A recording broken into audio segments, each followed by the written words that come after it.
নমস্কার বন্ধুরা, Bengal dialogues YouTube চ্যানেলে আপনাদের স্বাগত জানাই। উত্তরপ্রদেশের উত্তর পশ্চিমে থাকা এক সুন্দর শহর সম্বল। সম্বল কথাটির উৎপত্তি হিন্দু দেবাদিদেব মহাদেব শম্ভুর নাম থেকে। সম্বল শহরটি নয়াদিল্লি থেকে 150 কিলোমিটার পূর্বে এবং উত্তরপ্রদেশের রাজধানী লখনৌ থেকে 350 কিলোমিটার উত্তর পশ্চিমে অবস্থিত। এটি মোরাদাবাদ শহর থেকে 30 কিলোমিটার দূরে অবস্থিত। এটি পূর্বে লোদি বংশের রাজধানী ছিল। বর্তমান ছবিতে দেখা যাচ্ছে বাবর নামায়, যেটি 16 শতকের প্রাক্কালে আঁকা হয়েছে, সেটি সম্বল অভিযানের পূর্বে লোদির রাজদরবারে একটি ছবি এখানে চিত্রিত রয়েছে। রোহিলখণ্ডের কেন্দ্রস্থলে মহিষমদ নদীর তীরে অবস্থিত এই সম্বল শহরটির বিভিন্ন যুগে বিভিন্ন নাম রয়েছে, যেমন সত্য যুগে সাবৃত বা সম্বলেশ্বর, ত্রেতা যুগে মহাদগিরি, দ্বাপর যুগে পিঙ্গলা এবং কলি যুগে এর নাম সম্বল। বর্তমানে সম্বল শহরের 77% লোক মুসলিম। হিন্দু বিশ্বাস অনুযায়ী আমাদের এই জগৎ এক কালচক্রের মধ্যে দিয়ে অতিবাহিত হয়। এই কালচক্রে 4টে যুগ, যথাক্রমে সত্য, ত্রেতা, দ্বাপর ও কলি পর আসে এবং কলিযুগের সমাপ্তিতে আবার সত্যযুগের সূচনা হয়। হিন্দু সনাতনী বিশ্বাস অনুযায়ী ভগবান বিষ্ণু তার 10 অবতারে বিভিন্ন যুগে বিভিন্ন অবতারে অবতীর্ণ হন। যেমন সত্যযুগে তিনি মৎস্য, কুর্মা, বরাহ ও নরসিংহ রূপে অবতীর্ণ হন, তেমনই ত্রেতা যুগে তিনি বামন, পরশুরাম ও রাম ভগবান রূপে তিনি অবতীর্ণ হন। দ্বাপর যুগে তিনি বলরাম বা কৃষ্ণ রূপে, তেমনি কলিযুগে তিনি বুদ্ধ এবং সর্বশেষে কালকি রূপে তিনি অবতীর্ণ হন। হিন্দু বিশ্বাসে কালকি ভগবান কলিযুগের অবসান ঘটিয়ে সত্যযুগের সূচনা করেন। হিন্দু মাইথোলজি অনুযায়ী প্রত্যেকটি যুগ এক দৈববর্ষের এককে মাপা হয়। এক দৈববর্ষ মানে 360 সৌরবর্ষ। সৌরবর্ষ মানে পৃথিবী সূর্যকে একবার প্রদক্ষিণ করে আসতে যে সময় নেয়, সেটা এক সৌরবর্ষ, যেটা আজকের দিন আমরা বছর কিংবা ইংরেজিতে ইয়ার বলে থাকি, ক্যালেন্ডার ইয়ার। প্রত্যেকটি যুগ, যেটা সত্য, ত্রেতা, দ্বাপর ও কলি, এই প্রত্যেকটি যুগের 3টি অংশ থাকে। প্রত্যেকটি যুগের 3টে অংশর মাঝের অংশটি মূল যুগ, এবং এই মূল যুগের আগে এবং পরে যুগ ও সন্ধ্যা বা ডন, যেটা যুগের শুরু, এবং যুগ ও সন্ধ্যাংশ একদম শেষে যুগ ও সন্ধ্যাংশ, যেটা যুগের গোধূলি লগ্ন হিসাবে গণ্য করা হয়। মূল যুগের 1/10 অংশ যুগ ও সন্ধ্যা এবং যুগ ও সন্ধ্যাংশে অতিবাহিত হয়। সত্য মূল যুগটি 4000 দৈববর্ষের, তাই সত্য যুগ ও সন্ধ্যা এবং সত্য যুগ ও সন্ধ্যাংশ 4000-এর 1/10 অংশ, মানে 400 এবং 400 দৈববর্ষের। ত্রেতা যুগের মূল যুগটি 3000 দৈববর্ষের, তাই ত্রেতা যুগ ও সন্ধ্যাংশ 300 দৈববর্ষ এবং ত্রেতা যুগ ও সন্ধ্যা 300 দৈববর্ষ। দ্বাপর যুগের মূল যুগটি 2000 দৈববর্ষ, তাই দাপর যুগ ও সন্ধ্যা 200 দৈববর্ষ এবং দাপর যুগ ও সন্ধ্যাংশ 200 দৈববর্ষ। কলি মূল যুগটি 1000 দৈববর্ষ, তাই কলি যুগ ও সন্ধ্যা 100 দৈববর্ষ এবং কলি যুগ ও সন্ধ্যাংশ 100 দৈববর্ষ। সত্য থেকে ত্রেতা যুগে আসতে যুগের আয়ুষ্কাল 1/4 কম হয়ে যায়। তেমনি ত্রেতা যুগ থেকে দাপর যুগে আসলে যুগের আয়ুষ্কাল 1/3 কম হয়ে যায়। কলিযুগে আসলে যুগের আয়ুষ্কাল অর্ধেক হয়ে যায়। আয়ুষ্কাল যেমন কমতে কমতে আসে, তেমনি মানুষের ধন সম্পত্তি আয়ুষ্কালও কমতে কমতে এসে কলিযুগে তা সর্বনিম্ন হয়ে দাঁড়ায়। কলিযুগের অবসানে এবং সত্যযুগের প্রারম্ভে বিষ্ণুর অবতার ভগবান কালকি আবির্ভূত হন এবং তিনি এই কালচক্রটাকে আবার পুনরায় প্রতিষ্ঠিত করেন। হিন্দু বিশ্বাসে ভগবান বিশ্বকর্মা সম্বল শহরে এক হরিহর মন্দির প্রতিষ্ঠা করেছেন, যেই মন্দিরে তিনি ভবিষ্যৎবাণী করেছেন যে ভগবান কালকি সেই মন্দিরে অবতীর্ণ হবেন, কলিযুগের অবসান ঘটিয়ে সত্যযুগের সূচনা করবেন। 19শে নভেম্বর উত্তরপ্রদেশের সম্বলের জামা মসজিদে একটি আদালত নির্দেশিত সমীক্ষা পরিচালিত হয়। সুপ্রিম কোর্টের অ্যাডভোকেট বিষ্ণুশঙ্কর জৈন এবং 7 জন একটি পিটিশনের জবাবে আদালতে জরিপের আদেশ দেয়। তারা দাবি করে যে মসজিদটি ভগবান কালকিকে উৎসর্গীকৃত একটি মন্দিরের জায়গা দখল করে বানানো হয়েছে।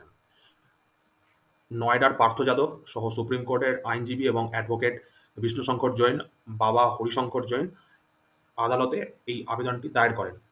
এর সঙ্গে অন্যান্য আবেদনকারীরা হলেন মুজাহিদপুর সম্বলের মহন্ত ঋষিরাজগিরি, হায়াতনগর সম্বলের রাকেশ কুমার, তাতাইপুর ঘোষী রুদয়ন সম্বল থেকে জিতপাল যাদব, মুজাহিদপুর সম্বল থেকে মদন পাল, গ্রেটার নয়ডা থেকে বেদপাল সিং এবং শাহজাদি সরাই সম্বল থেকে দীননাথ। পিটিশনকারীরা এই হিন্দু সম্প্রদায়ের জন্য ঐতিহাসিক স্থানটিতে প্রবেশের আবেদন জানায়। পিটিশনকারীরা দাবি করেন যে সম্বলের জামে মসজিদটি শতাব্দী প্রাচীন শ্রী হরিহর মন্দিরের উপর নির্মিত হওয়া, যা ভগবান কালকিকে উৎসর্গ করা হয়েছিল এবং তা পরবর্তীকালে বাবর ধ্বংস করে দেন।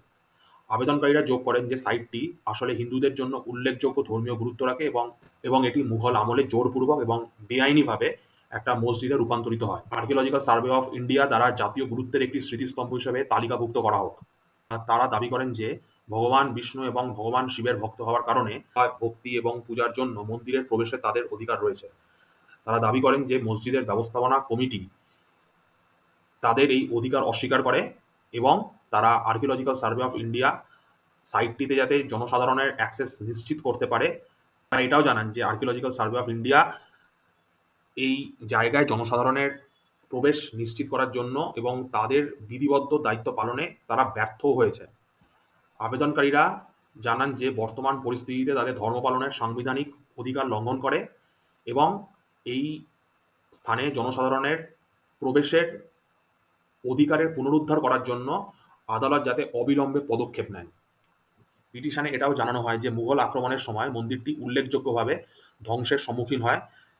বাবরের এক যোদ্ধা যার নাম হিন্দু বেগ, তিনি 1527-28 সালে মন্দিরটিকে আংশিকভাবে ভেঙে দেয় এবং এটিকে মসজিদে রূপান্তরিত করে। ইসলামিক আধিপত্য প্রতিষ্ঠা এবং স্থানীয় হিন্দু জনগণকে নিরাশ করার জন্য বাবরের নির্দেশে এই কাজটি করা হয়েছিল বলে জানা গেছে। এই ঘটনার উল্লেখ বাবরনামায় পাওয়া যায়। এতে বলা হয়েছে যে হিন্দু বেগ মন্দিরটিতে মসজিদে রূপান্তরিত করেছিলেন। আবেদনকারীরা যুক্তি দেন যে মসজিদের অভ্যন্তরে বাবরের নাম উল্লেখ করে একটি শিলালিপিও রয়েছে, যেটি এই কাজটিকে ন্যায্যতা দেওয়ার জন্য প্রচেষ্টা মাত্র। পিটিশনে উল্লেখ করা হয়েছে যে আকবরের শাসনামলে আইনি আকবরীতে এটি রচিত হয়েছিল যে যারা হরি মন্দিরের সম্বলের একটি বিশিষ্ট মন্দিরের কথা যার উল্লেখ রয়েছে, পাঠ্যটিতে মন্দিরটিকে ভগবান বিষ্ণু এবং ভগবান কালকি অবতারের ভবিষ্যৎবাণীকৃত জন্মস্থান হিসাবে উৎসর্গীকৃত বলে বর্ণনা করা হয়েছে। তারা আরও হাইলাইট করেন যে আকবরের সময় মন্দিরটি খুবই গুরুত্ব পেয়েছিল এবং তিনি পরামর্শ দেয় যে পরবর্তী মুঘল হস্তক্ষেপের আগে হিন্দুরা অস্থায়ীভাবে জায়গাটিকে পুনরুদ্ধারও করে নিয়েছিল। 1874 থেকে 1876 সালে আর্কিওলজিক্যাল সার্ভে অফ ইন্ডিয়া কলকাতার মেজর জেনারেল এ কানিংহাম, যিনি এএসআই এর তখন মহাপরিচালক ছিলেন, তিনি 1874-76 সালে সম্বলে বেশ কয়েকটি প্রত্নতাত্ত্বিক জরিপ পরিচালনা করেন। তিনি the tours in the central Doab and Gorakhpur নামে একটি প্রতিবেদন লিখেছিলেন, যার লিঙ্ক আমি এখানে ডেসক্রিপশনে দিয়ে দিচ্ছি, যেখানে মন্দিরের স্থাপত্য উপাদানগুলির উল্লেখ করা হয়েছিল যা রূপান্তর থেকে কিছুটা বেঁচে গিয়েছিল।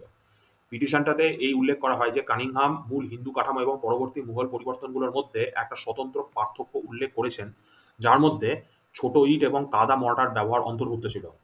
প্রতিবেদনে এটা উল্লেখ করা হয়েছে যে মুঘল নির্মাতাদের ব্যবহৃত প্লাস্টারের নিচে হিন্দু ভাস্কর্য এবং খোদাইয়ের কিছু অবশিষ্টাংশ পাওয়া যায়। তিনি হিন্দু মন্দিরের স্থাপত্যের সঙ্গে সামঞ্জস্যপূর্ণ বাঁশিওয়ালা এক স্তম্ভ ও বেলে পাথরের টুকরো ও অন্যান্য প্রত্নবস্তু নথিভুক্ত করেছেন। মন্দিরের ইতিহাস আরও প্রসারিত হয়েছে যখন পৃথ্বীরাজ চৌহানের সাথে, যিনি সম্বলের একজন হিতৈষী ছিলেন, তিনি ভগবান বিষ্ণুর একটি বিশাল মন্দির নির্মাণ করেছিলেন বলে জানা গেছে, যার কিছু অংশ আকবরের রাজত্বকালেও টিকেছিল। পিটিশনে বলা হয়েছে যে মন্দিরটি রাজপুতকালের স্থাপত্যের একটি অনন্য উদাহরণ উপস্থাপন করে, যা একটি মসজিদে রূপান্তরের প্রচেষ্টা সত্ত্বেও তার হিন্দু চরিত্রটিকে ধরে রেখেছে। পিটিশনের আবেদনকারীরা এই যুক্তি দেন যে ধর্মীয় শাস্ত্র, প্রত্নতাত্ত্বিক অনুসন্ধান এবং ঔপনিবেশিক যুগের রেকর্ড দ্বারা সমর্থিত ঐতিহাসিক বর্ণনার উপর ভিত্তি করে শ্রী হরিহর মন্দির হিসাবে স্থানটিকে অবশ্যই স্বীকৃত এবং তার মূল উদ্দেশ্যটিতে পুনরুদ্ধার করতে হবে। পিটিশনটিতে বিতর্কিত সাইটের নিয়ন্ত্রণ এবং পরিচালনার আশেপাশে আইনি এবং প্রশাসনিক ইতিহাসের দিকে আরও মনোযোগ আকর্ষণ করেছে। এতে স্মৃতিস্তম্ভ সংরক্ষণে এএসআই এর ভূমিকা নিয়ে প্রশ্ন তোলা হয়েছে। আইনের ধারা 3,3 অধীনে যুক্ত প্রদেশের সরকারের সচিব কর্তৃক জারি একটি বিজ্ঞপ্তির মাধ্যমে 22শে ডিসেম্বর 1920 তারিখে এটি একটি সুরক্ষিত স্মৃতিস্তম্ভ হিসাবে ঘোষণাও করা হয়। আবেদনকারীরা যুক্তি দেন যে এই সাইটটিকে এএসআই এর তত্ত্বাবধানে এবং নিয়ন্ত্রণে রাখা হোক এবং এইভাবে এএসআই এর রক্ষণাবেক্ষণ, ব্যবস্থাপনা এবং জনসাধারণের প্রবেশের সুরক্ষা সুবিধার জন্য জরুরি আইনি অভিভাবক হিসাবে কাজ করা উচিত। 1904 সালে প্রাচীন স্মৃতিস্তম্ভ সংরক্ষণ আইন অনুসারে এবং তারপরে প্রাচীন স্মৃতিস্তম্ভ এবং প্রত্নতাত্ত্বিক স্থান এবং অবশিষ্টাংশ আইন 1998 এর অধীনে এএসআই এর ঐতিহাসিক তাৎপর্যের স্মৃতিস্তম্ভগুলোকে রক্ষা ও পরিচালনা করার আইনি আদেশ রয়েছে। আইন অনুসারে স্মৃতিস্তম্ভগুলিতে জনসাধারণের প্রবেশাধিকার বজায় রাখা হয়, সেটা নিশ্চিত করা এএসআই এর দায়িত্ব এবং কর্তব্য। আবেদনকারীরা যুক্তি দিয়েছেন যে এএসআই তার বিধিবদ্ধ দায়িত্বে জনসাধারণের যথাযথ অ্যাক্সেস প্রদানে ব্যর্থ হয়েছে, বিশেষ করে যখন সাইটটি একটি চলমান ধর্মীয় বিরোধ রয়েছে। এএসআই এর নিষ্ক্রিয়তায় জামা মসজিদের ব্যবস্থাপনা কমিটিকে সাইটে প্রবেশ সীমিত করার অনুমতি দিয়েছে। আবেদনকারীরা বলে এএসআই এই স্থানের ঐতিহাসিক অখণ্ডতা বজায় রাখতে এবং এর হিন্দু উৎস প্রমাণ করতে পারে এমন নিদর্শন এবং নিদর্শনগুলি অপসারণ বা ধ্বংস রোধ করতে এবং এই স্থানটিতে সুরক্ষিত করার জন্য প্রয়োজনীয় পদক্ষেপ নেয়নি। বরঞ্চ উল্লিখিত আইনের অধীনে আইনি বাধ্যবাধকতা পূরণে এএসআই এর ব্যর্থতা দিনের আলোর মতো স্পষ্ট। পিটিশনকারীরা এএসআই, স্বরাষ্ট্র মন্ত্রণালয় এবং সংস্কৃতি মন্ত্রক সহ প্রাসঙ্গিক সরকারি কর্তৃপক্ষকে সাইটটিতে সর্বসাধারণের প্রবেশের অনুমতি দ্বারা মসজিদ কমিটিকে সাইটে প্রবেশ সীমাবদ্ধ না করার নির্দেশও চান।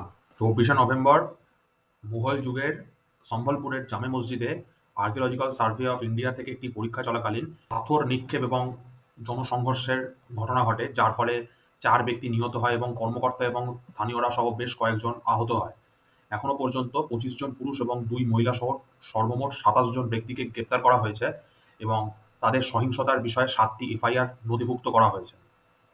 29শে নভেম্বর সুপ্রিম কোর্ট উত্তরপ্রদেশের সম্বলকে একটি সম্প্রীতি ও শান্তি নিশ্চিত করতে বলে এবং একটি জরিপ আদেশের বিরুদ্ধে মসজিদ কমিটির দায়ের করা আবেদনটি তালিকাভুক্ত না হওয়া পর্যন্ত জামা মসজিদের বিরুদ্ধে মামলায় অগ্রসর না হওয়ার জন্য বিচার আদালতকে নির্দেশ দেয়।